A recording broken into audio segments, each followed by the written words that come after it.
आई रे कोठवा पर जे चुमा लेमी उठवा पर वो पूरा गाँव हल्ला हो गए। ले अभी तो गाँव में मत कर, यहाँ शहर देहात बगरे बगरा में मतलब हल्ला है तो अभी कुछ नहीं समझ बड़ी पहुँचल फकीर है बाबू। और तू हमरा से सदिया नहीं करबी तो हम कहीं के रह गई।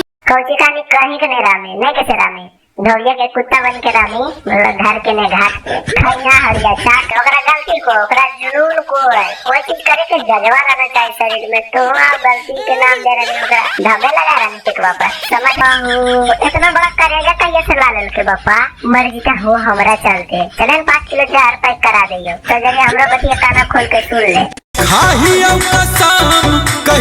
कहियो छोड़ दे हम भगवान हो गवावा उठावा पर ले लियो चुम्मा उठावा पर नहीं करबो तोरा से बियाहवा। कैसा लगा मेरा मजाक? तो भाई लोग वीडियो अच्छा लगा तो लाइक कर दियो, चैनल पर पहली बार तो सब्सक्राइब करके बेल नोटिफिकेशन का ऑल पे सिलेक्ट कर दियो ताकि हमारा हर एक वीडियो का नोटिफिकेशन तुम्हारे तक सबसे पहले पहुंचे। तो मिलूंगा इस वीडियो के साथ वापस, तब तक के लिए